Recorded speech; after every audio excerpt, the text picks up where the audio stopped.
예, 우리 어린이 설교 잘 들었죠? 예, 어린이 설교를 통해서 지금 모세 이야기의 출애굽기 5장에 나오는 모세 이야기를 요약적으로 잘 들으셨을 것 같습니다. 하나님께서 모세에게 화를 내면서까지 참 보내지 않습니까? 참 모세는 정말 답답할 정도로 주저했고 머뭇거렸고 그랬지만 하나님이 등을 착 떠밀어서 가도록 하셨는데 그것은 하나님이 모세에게 그 일을 맡기셨을 때는 다 이유가 있었을 것이고 또 모세도 그것을 잘 감당할 수 있을 것이라고 믿었을 것입니다. 또 모세도 하나님이 함께 하셨음을 믿게 되었고 이제 더 이상 뒤로 물러설 수 없는 그런 상황에서 모세는 다시 애굽으로 돌아가서 그 민족들이 고난받는 그 현장으로 가게 되죠.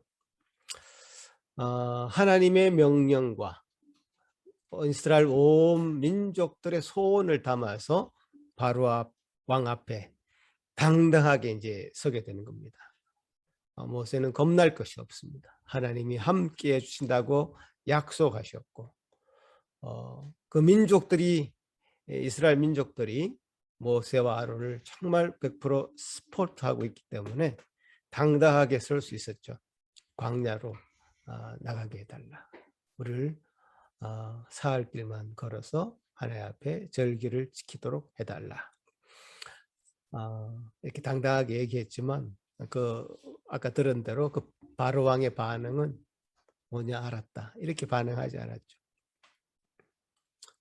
여호와가 누구냐? 그 여호와를 모르는 바로 왕의 모습. 이 세상 사람들은 하나님이 누군지 모릅니다. 하나님 그분이 누군데? 당장 하나님의 존재, 하나님 이름조차 모르는 이 세상을 대표하는 바로 왕에게 이 말이 통할 리는 없습니다. 아까 들은 말씀대로 이 일로 인해서 이스라엘 백성들은 더 많은 고난을 겪게 됩니다. 학대를 당하죠. 모세는 바로 왕 앞에서 당했을 뿐만 아니라 이스라엘 민족들로부터 불평불만을 당하죠. 불평불만이 터져 나오는 것을 듣게 됩니다. 애굽 사람들이 다 이스라엘 민족들을 다 관리할 수 없어서 이스라엘 민족들 가운데 일부 사람들을 뽑아서 이스라엘 백성들을 관리하는 일을 담당하게 했습니다. 그 사람들은 더더욱 위에서 내려오는 명령을 다 따라야 했었고 이스라엘 민족들이 자기가 원하는 그 벽돌의 개수를 다 채울 수 없을 것이라고 예상이 되어서 위에서 매를 맞게 되고 그리고 중간에 서 있는 이 이스라엘 백성들, 이스라엘을 관리하는 이스라엘 민족들은 더더욱 이 모세와 아론을 싫어하게 되죠. 직접적으로 만나서 항의를 하기도 합니다. 자, 이제 하나님의 말만 믿고 지금 하나님의 말을 확실하게 따르기로 다짐한 이 모세와 아론, 그 능력을 믿고 당당하게 나섰지만 거절당하는 그 모세의 입장, 또 그 민족들로부터 심한 질책을 받는 이 모세의 입장, 앞으로 갈 수도 없고 뒤로 물러설 수도 없는 그런 상황에 모세는 처해 있었던 것이고요. 이런 상황에서 모세는 하나님 앞에 나아갑니다. 도대체 나를 왜 보내셨습니까? 바로가 이전보다 더 이스라엘 백성들을 괴롭힙니다. 더 고난당합니다. 학대를 당합니다. 이제 어떻게 해야 됩니까? 이것이 출애굽기 5장 전체 요약이죠. 여러분 어떻습니까? 이런 상황을 지금 우리의 상황으로 묘사하자면 바로 이런 것입니다. 내가 정말 결단하고 하나님을 믿었는데 하나님을 믿기로 했는데 그 대가로 주어지는 축복이라는 것은 없고 현실은 더 어려워지는, 힘들어지는 그런 상황.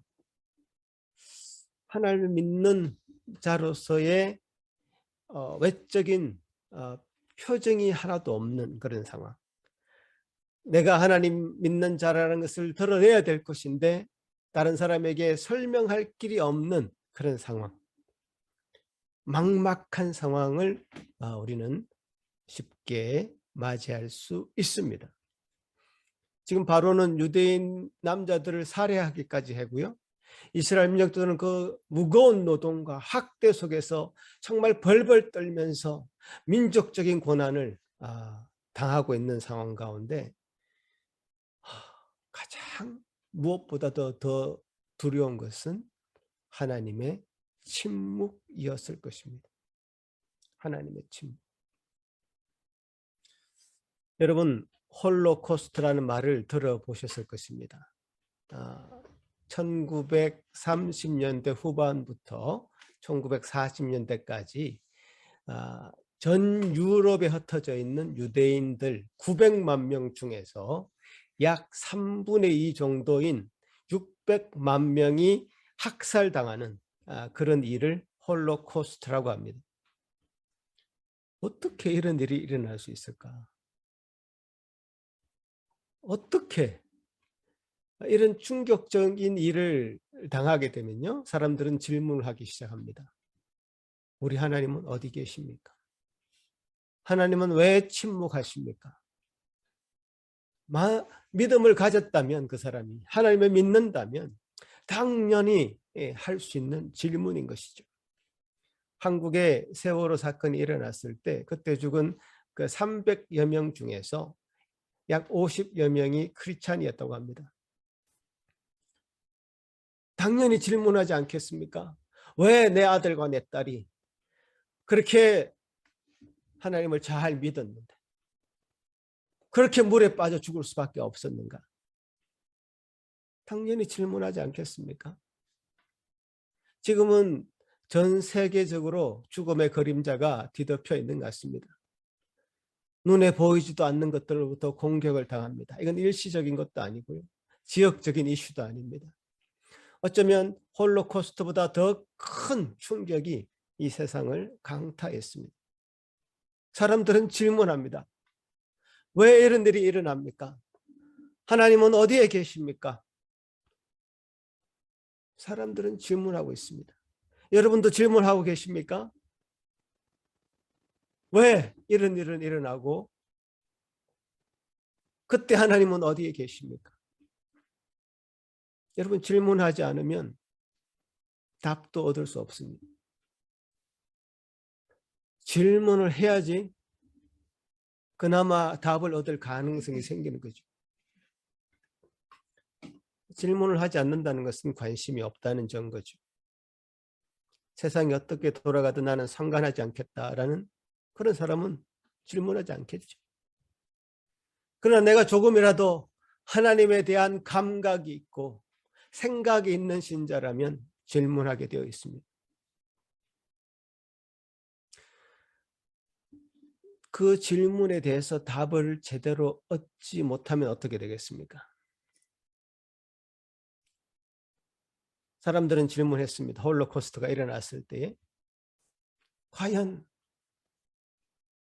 이렇게 수많은 사람들이 가스실에 들어가서 몇천 명 단위로 죽어나가고 트럭에 실려서 시신이 바로 땅에 파묻히는, 지금 대지를 집단으로 매몰하는 것 같은 그런 사태를 눈으로 목도하고 있을 때에 과연 하나님은 어디에 계시는가 물어봤을 때 사람들은 이제 하나님은 없다, 혹은 하나님은 죽었다라고 생각했습니다. 실제로 이 홀로코스트, 이제 1940년도에 일어났던 이 홀로코스트 이후로 사신신학이라는 것이 유행했습니다. 쉽게 말하자면 신은 죽었다 이 말이에요. 혹은 신은 죽어야 한다라는 생각입니다. 우리의 삶의 비참을 돌아보지 않는 하나님은 없는 것이 좋겠다라는 생각이죠. 어떤 사상으로 신학적으로 정립을 하게 됩니다. 우리가 전통적으로 생각하는 하나님은 십자가상에서 이미 죽었고 우리 인간은 스스로 자유로운 행위로 자신을 구원해야 한다 라고까지 생각이 발전하게 되는 거죠. 인간의 자발성을 위해서라도 신은 죽어야만 한다라고까지 나아가는 겁니다.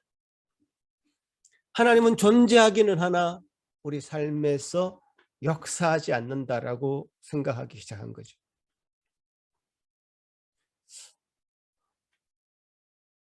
많은 질문을 던졌고 그 질문에 대한 답을 이렇게 생각하게 된 것이죠.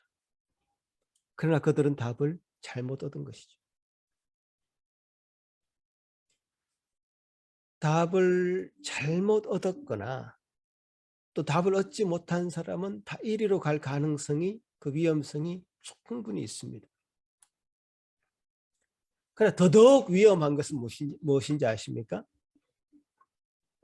이런 질문조차 하지 않고 사고하지 않는 맹목적인 신앙만큼 위험한 것은 없습니다.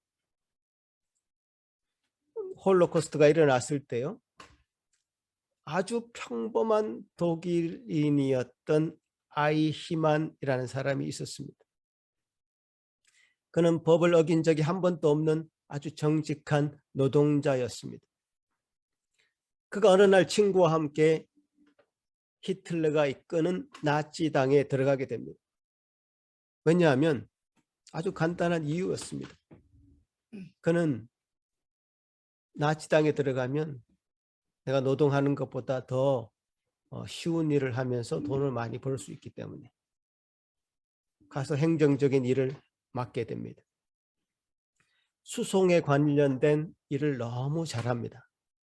착실하게 꾸준히 그쪽에서 일을 하다 보니까 전문가가 되고 아주 인정을 받게 됩니다.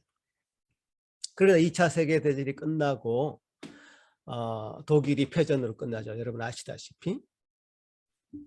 그러니까 이 아이히만은 독일을 떠나서 저 아르헨티나, 남미에 들어가서 숨어서 살게 됩니다.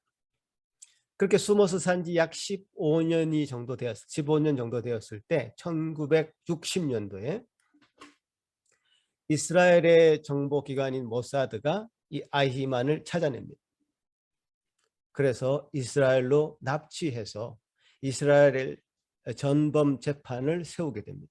아주 세계적인 이슈가 되었다고 합니다. 제가 태어나기도 전인 일인데 그 일은 굉장히 세계적인 이슈였다고 합니다. 왜냐?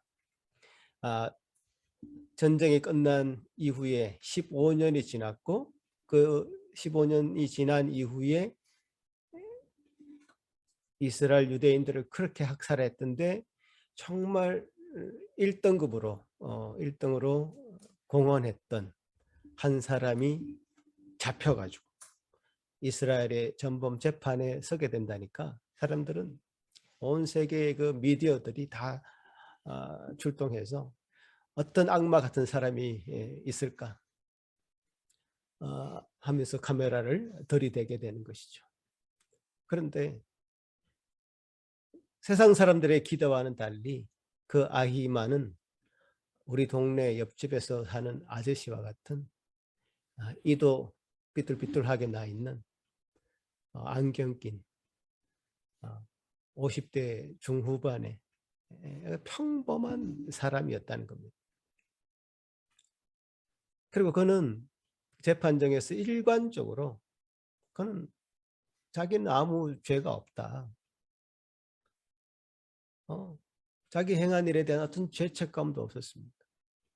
왜냐하면 나는 그때 당시에 군인이었고 군인으로서 위에 상부의 지시를 받아서 내 일을 성실하게 감당한 것일 뿐이다. 내가 혹시 위의 명령을 어겨서 그 일을 감당하지 않았다면 제대로 그것이 위법이어서 내가 심판을 받을지언정 결코 나는 그렇게 하지 않았다. 위의 지시를 잘 받아서 나는 그 일을 성실하게 행했을 뿐이다. 이렇게 얘기를 일관적으로 했다는 거죠. 이 재판 과정을 전부 지켜본 유대인이자 철학자, 기자인 한나 아렌트는 예루살렘의 아이히만이라는 책을 통해서 이 상황을 책으로 우리에게 남겨서 이 아이히만이라는 사람이 등장하게 되는 그런 배경을 설명하게 됩니다. 이 한나 아렌트는 악의 평범성을 얘기합니다. 누구나 그럴 수 있다라는 겁니다. 누구나 아이히만이 될 수가 있다. 당시 독일은 히틀러가 무력으로 정권을 쟁취한 것이 아닙니다. 나치당에서 정정당당하게 투표로 나치당의 총통이 됩니다. 합법적인 절차에 의해서 모든 것이 진행이 되었습니다. 그래서 당시에 많은 기업들이요, 유대인을 태워버릴 그 화장터의 건설을 공사 수주를 따기 위해서 경쟁했다는 것이죠. 모든 공무원들은 유대인을 어떻게 추방시키고 죽일지에 대해서 모든 행정력을 동원했다는 것입니다. 누구나 아이히만처럼 그렇게 독일 국민 전체가 그렇게 될 수 있는 상황이었다. 그래서 한나 아렌트 이 글을 보고 독일인들도 엄청난 항의를 했다는 것이죠. 특별히 전범위할 것이 없다. 무엇이 문제인가? 아무 생각 없이 나치가 하는 그 일에 동조한 그 사람들은 다 전범이 된 것이죠. 그래서 악의 평범성을 얘기하는 것입니다. 다른 것이 악이 아니라 아무 생각 없이 사고 없이 살아가는 것이 바로 악이다라는 것이죠. 아이히만은 질문하지 않았습니다. 생각하지 않았습니다. 내가 실어 보내는 그 많은 유대인들이 어디로 가는 걸까? 깊이 생각하지 않았습니다. 그저 나라에서 시키는 일을 최선을 다해서 했습니다. 나중에 아이히만이 아우슈비츠라고 하는 그 수용소에 관람을 하기도 했습니다. 유대인들이 비참하게 죽어가는 것을 목격하기도 했습니다. 그때 약간 충격을 받아서 한 1년 동안은 고민을 했다고 합니다. 그러나 그 상관들이 아무렇지도 않게 유대인을 어떻게 죽일 것인지에 대해서 회의하는 것을 보고는 생각을 다시 바꾸게 되죠. 1년 동안 질문을 했으나 그 답을 잘못 얻은 겁니다. 상관들이 하는 그 생각을 그대로 받아들였고요. 그는 스스로를 안심시켰다고 합니다. 재판정에서는 그렇게 일관적으로 그렇게 주장할 수 있었던 이유가 있었던 것이죠. 나는 죄가 없다. 여러분, 이걸 아셔야 됩니다. 순종적인 사람일수록 악을 그대로 잘 따라할 수 있습니다. 순종적인 사람일수록 악을 그대로 잘 따라할 수 있습니다. 캐나다에서 어느 대학에서 한 실험을 했습니다.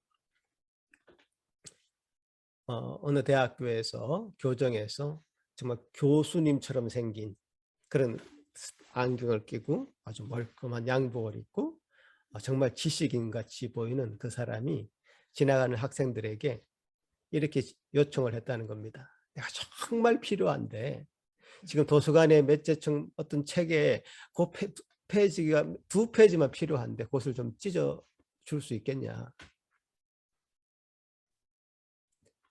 이렇게 요청을 했을 때에 그 말한 사람의 그 외모를 보고 그렇게 자기도 평생 해보지 않은 도서관에 가서 책을 2페이지를 찍는 일을 많은 사람들이 행했다는 겁니다. 자기는 평소에 절대로 하지 않을 일을 그런 요청을 받았을 때 했다는 사실이죠. 인간의 그 악은 그리 멀리 떨어지지 않습니다. 그냥 본성대로 사는 것이 그 악인의 길입니다. 그 악과 멀어지기 위해서 몸부림쳐야 된다는 것을 잘 몰라요. 자기 내면을 정확하게 들여다보고 몸부림치는 어떤 절규가 필요한 것인데요. 그렇게 하지 않고 그냥 내 본성대로 살아버리는 것, 내 마음이 가는 대로 살아버리는 것, 아무 생각 없이 사고 없이 그냥 지내는 것, 이것이 얼마나 악한 일인지 잘 인식하지 않습니다. 사도 바울은요, 이 사망의 몸에서 누가 나를 건져내랴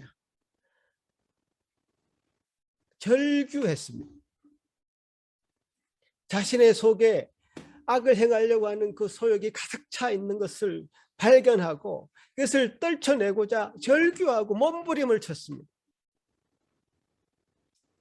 여러분, 강물을 막 그 설로 올라가는 그 연어 살아있기 때문에 이 강물을 그렇게 세찬 강물이 흐르는데요. 그 본성과는 반대로 그것을 헤쳐서 막 올라갑니다. 죽어 있는 연어는 강이 흐르는 대로 흘러가거나 또 물 밖에 나와서 아주 고약한 냄새를 풍기는 그런 것이 죽어 있는 연어들이죠. 죽어 있는 자에게는 그런 고약한 냄새가 나는 것이죠. 근데 살아있는 자, 하나님 앞에 과연 내가 무슨 일을 하고 있는가? 내가 어떤 생각을 하고 있는가? 어떤 판단을 하고 있는가? 정말 펄펄이 살아있어서 하나님 앞에 질문하게 되고 하나님 앞에 그 정당한 답을 얻으려고 하는 그 사람에게는 살아있는 자의 냄새가 나는 것이죠. 모세는 지금 하나님 앞에 질문하고 있습니다. 왜 우리 민족이 이렇게 학대를 당하고 있습니까? 또 왜 나를 보내서 그들을 구원하라고 하셨습니까? 모세는 이 질문을 던질 수밖에 없었습니다. 사실 모세는 답을 얻지 못해서 몸부림치고 있는 것입니다. 그렇게 하나님의 부르심에 응답해서 기적까지 경험한 이 모세가 지금 절규하고 있습니다. 왜? 답을 찾을 수 없다. 하나님은 왜 이렇게 이런 상황에서 침묵하고 있습니까?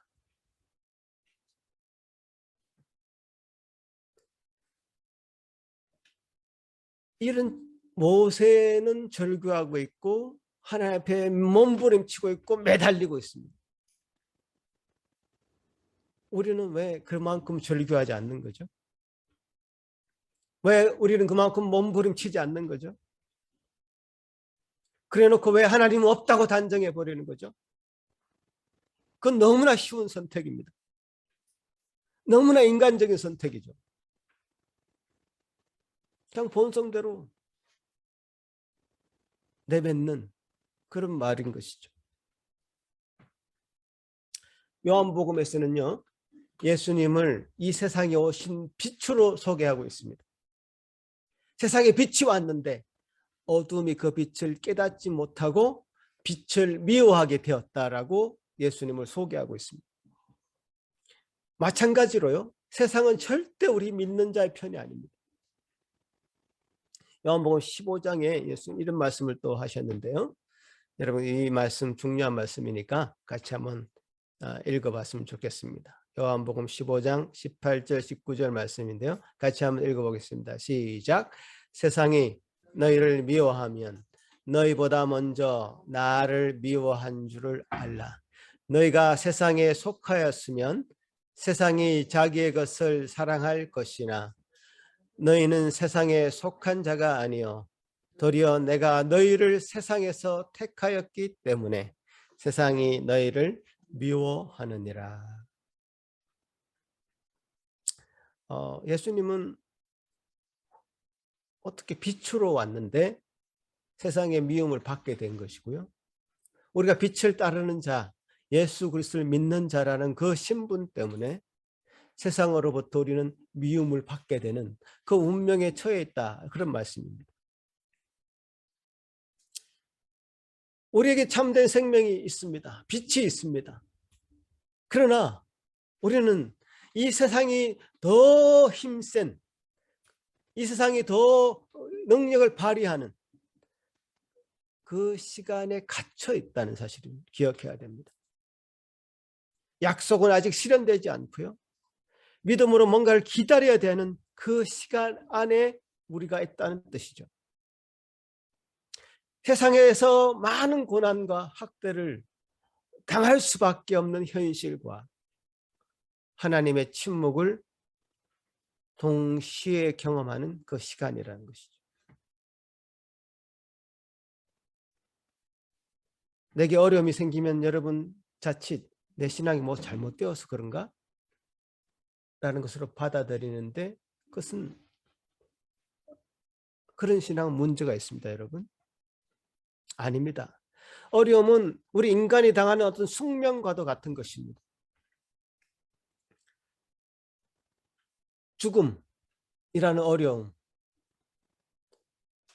그걸 어려움으로 해석하면 어려움이겠지만요. 삶과 죽음이 공존하는 현실에서 죽음도 그 삶의 일부인 것입니다. 로마서 8장 18절 말씀에 생각건대 현재의 고난은 장차 우리에게 나타날 영광과 좋게 비교할 수 없다. 우리가 맞이하는 어떤 죽음이라는 이 어려움, 자녀의 죽음, 어려움, 민족의 고통, 학대, 죽음, 여러 가지 역사적으로 일어났던 많은 죽음의 공포가 우리 인간을 둘러싸고 있으나 이런 모든 고난은 장차 우리에게 나타날 영광과는 비교할 수도 없는 그런 것입니다. 지금 우리가 당하는 어떤 고난이라는 것, 어려움이라는 것은 정말 우리에게 유익한 것으로 우리에게 주어진 것이죠. 다윗도 이렇게 고백합니다. 다윗, 고난당한 것이 내게 유익이라 이로써 내가 주의 율례를 배우게 되었다. 여러분, 죽음이라는 장르가 없는 그 삶을 한번 생각해 보십시오. 그 삶이 마냥 행복할 것 같습니까? 훈련이 없는 승리가 가치가 있을 것 같습니까? 그것은 마치 십자가 없는 부활의 영광만을 기대하는 것과 같습니다. 실패가 없는 그 성공은 한 사람을 타락하게 만드는 지름길로 우리를 쓰임을 받는 것을 많이 보아왔습니다. 역사적으로. 아픔 없는 그 사랑, 그 아픔 없는 사랑은 그 사랑의 고귀함을 퇴색시킬 것입니다. 모세가 하나님 앞에 질문하면서 혹은 절규하면서 하나님의 그 마음을 더 깊이 알아가게 되는 그 과정, 그것이 정말 중요한 것입니다. 신앙의 위인들이 그랬듯이 우리가 맞이하는 수많은 그런 어려움들이 하나님께 등 돌리는 기회가 아니라 하나님과 교제하며 하나님 앞에 나아가는 매우 소중한 기회라는 사실입니다. 우리가 이쯤 되면요, 인생에게 고난을 허락하신 하나님 앞에 감사를 드려야 될 것입니다. 모세에게 닥쳤던 이 세상에서의 거절, 바로 왕의 거절, 또 이스라엘 민족들로부터의 그 항의, 불평, 불만, 그리고 하나님의 침묵, 그것을 우리도 경험해야지 우리가 더 깊은 신앙의 길로 들어갈 수 있을 것입니다. 그저 값싼 축복으로, 값싼 은혜로 우리에게 뭔가를 주시고자 하는 그 하나님이 우리 하나님이란 그 착각에서 벗어나야 됩니다. 하나님은 그런 분이 아닙니다. 우리 하나님 그렇게 쉬운 분이 아닙니다. 여러분, 밀당 없는 연애만큼 심심한 연애가 어디 있습니까? 여러분 해보셨습니까? 상대방의 마음을 들었다 놨다 하면서 롤러코스터를 타는 그런 연애를 해봐야지 할 말이 있는 인생이 되는 거 아니겠습니까? 예? 잡힌 고기를 누가 신경이나 씁니까, 여러분? 그냥 고리에 걸어 놓으면 됩니다. 간절하고 애타는 그 마음은요, 잡힐랑 말랑하는 그 고기, 막 벌떡벌떡 뛰고 이제 눈에 보이는데 잡히지 않는, 제가 왜 자꾸 이런 예를 드는지 모르겠습니다만은 예. 낚시를 좀 해보니까요, 자꾸 연어들이 왔다 갔다 합니다, 눈앞에서. 잡힐 듯 잡히지 않는 그 연어를 보면 간절해지는 겁니다. 근데 하나님이 지금 지금 모세와요, 밀당을 하고 계시는 것 같아요. 지금 보이셨다가 능력을 주셨다가 또 침묵하셨다가 간절한 마음을 가지도록 하나님 앞에 절규하는 그런 신앙, 메어 달리는 그 모세의 모습, 그런 것을 보고 싶어 하시는 것 같습니다.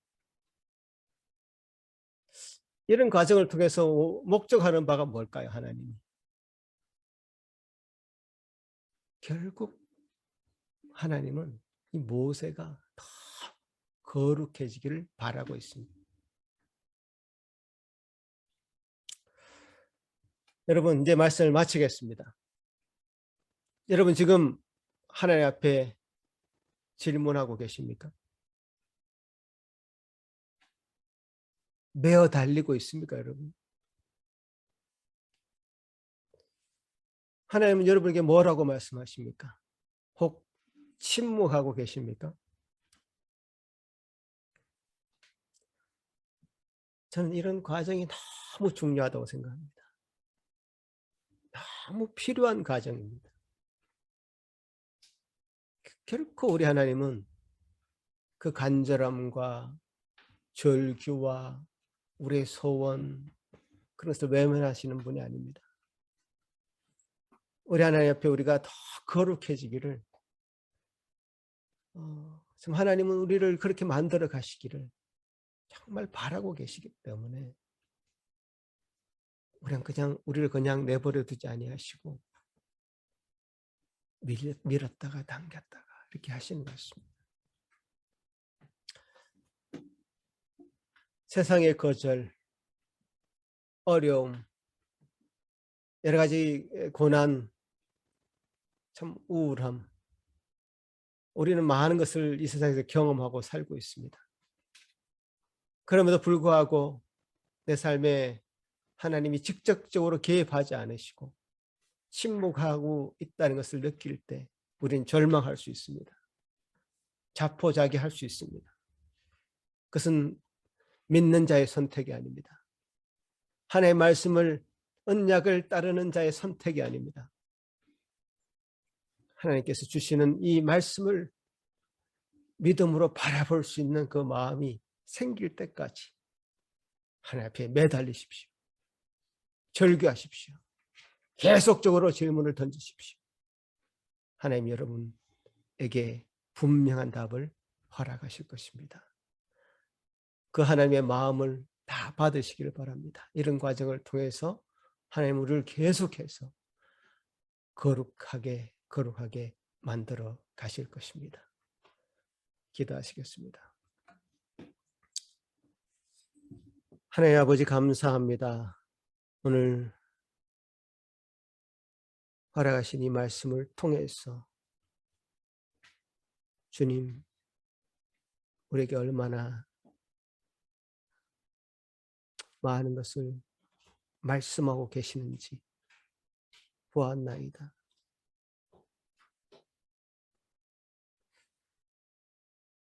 주님, 우리가 주님 앞에 메어 달릴 수밖에 없는, 절규할 수밖에 없는, 참으로 계속적으로 질문을 던질 수밖에 없는 연약한 인생인 것을 기억하게 하여 주옵소서. 우리에게는 그 답을 얻을 능력이 없는 자임을 고백하게 하여 주시옵소서. 주님께서 주시는 그 말씀으로 우리가 새롭게 됨을 확인하게 하시고 주님 답을 찾아가는 저 모든 예수산길교회 성도들 되게 하여 주옵소서. 감사하고 예수님 이름으로 기도합나이다. 아멘.